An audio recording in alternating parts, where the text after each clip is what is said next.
Good evening. Happy Friday. My name is Darcy. Welcome to Off the Dome, where I speak about my thoughts off the dome. Today's episode is going to be about being sensitive or being radical, being extreme in your feelings, and how we can control them. I understand now in today's generation we are sensitive. Everyone who's above 40, they're like, man, everyone nowadays they're so sensitive. Why can't they just be tough like we were tough? Um, but I'm happy we're sensitive. I'm a sensitive person. I love to be sensitive. I love to be dramatic. I love to feel my emotions. Maybe it's because my moon is a Scorpio. I know astrology. Oh my god. But I'm proud of being sensitive, and a lot of people are proud of being sensitive in today's generation.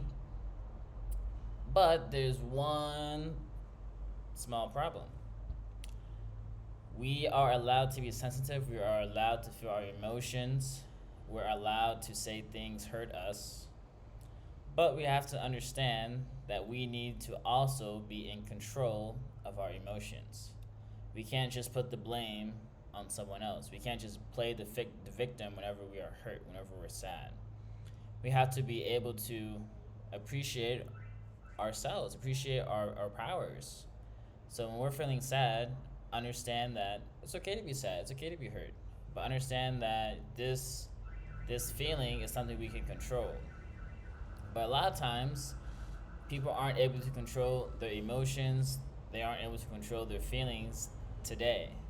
So what happens is people become in fight or flight mode. They freeze, and it's tough to get out of this state because the emotions have grown so much in the body. The emotions have built up in the body.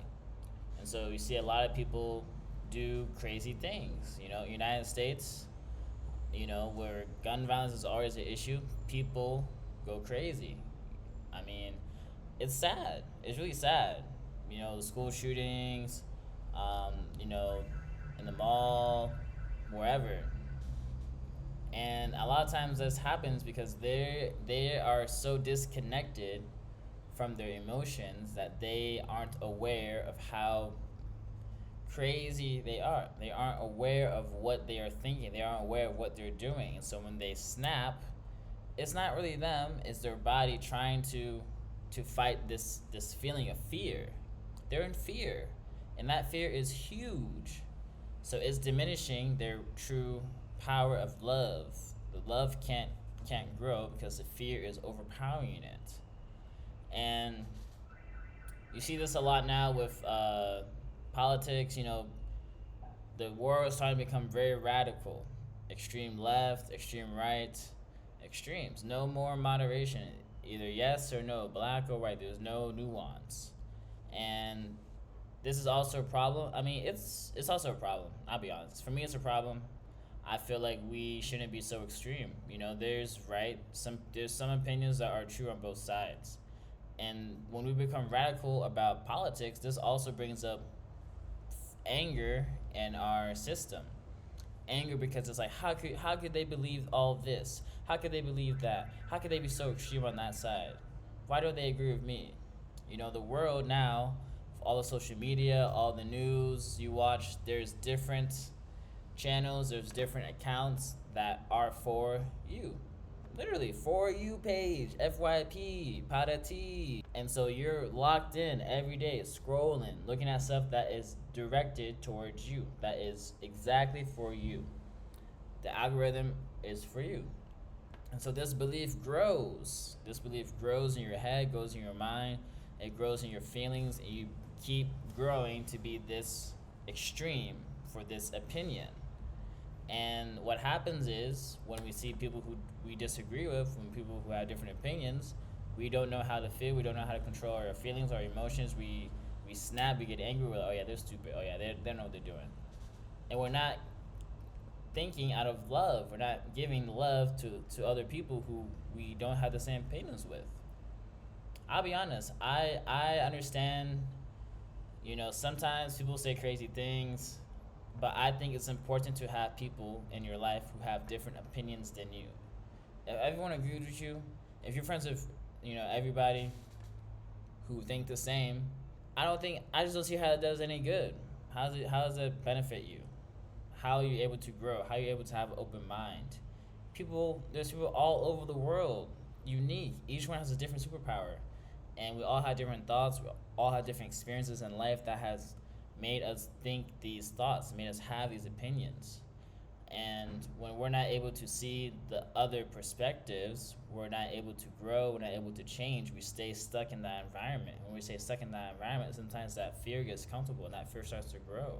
And so, going back to being sensitive, all these things around us make us really sensitive. When people are homophobic, when people don't support abortion, when people don't support gun rights, when people don't support freedom of speech, religion, all these taboo topics need to be talked about more, to be honest, because they're taboo. Because but we should talk about them.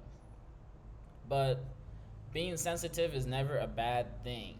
Being sensitive gives you a chance to be grateful for your emotions. Being sensitive gives you a chance to open up, look inside yourself. Why do I feel this way? What makes me feel this way? Be curious about your feelings. Be sensitive about your feelings. Explore. This is a great opportunity. You're sad. Think about why you're sad. What makes you sad? How did that come in your head? Was it from the outside? Was it from the inside? Being sensitive is awesome. It means you're really trying to feel your body. You're trying to trust your body, your sixth sense, your intuition. If something hurts you, say it. Don't keep it in. Say it. And that's really all I wanted to say today. Being radical has there's some good things, but a lot of times when we become too extreme, we forget about the other side. We forget about other perspectives, other opinions, and that doesn't do anyone any good. So I say all this to say, love who you are, love your opinion, and we have to give others love and the respect just as well. We don't know what they're going through. We don't know what their life has been like. We don't know what struggles they have inside. We don't understand that they are having a hard time in life. We don't understand their trauma. We don't. Only they understand it. And if they want to talk to us, cool. I'm here to listen. Can I give you advice? I can't give you advice.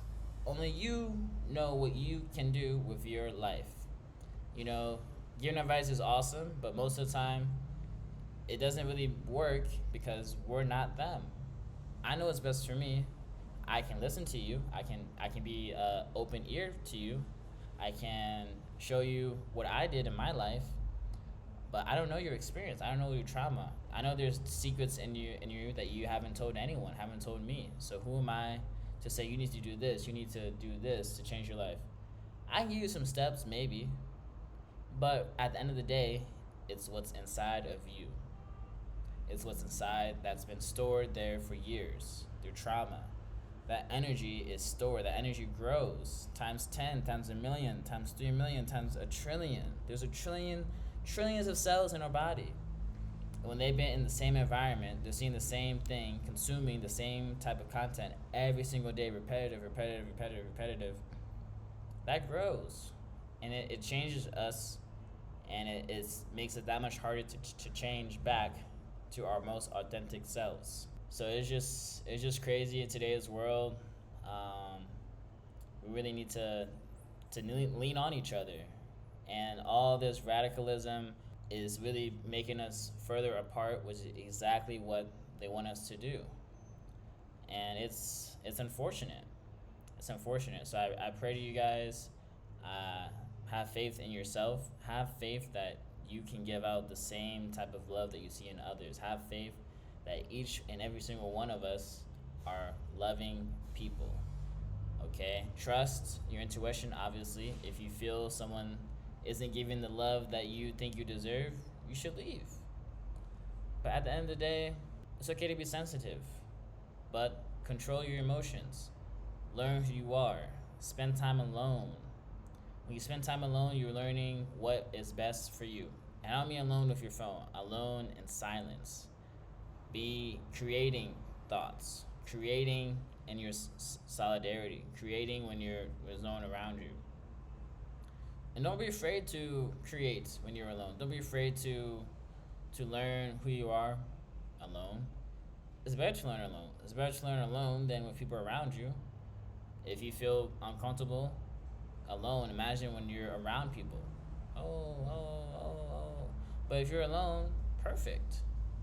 So, yeah, I say all that to say the only way to change comes from within. Only way to change comes with discipline. The only way to change comes with courage to fight back the fear. You get down, you get back up. You fail, you grow, you learn.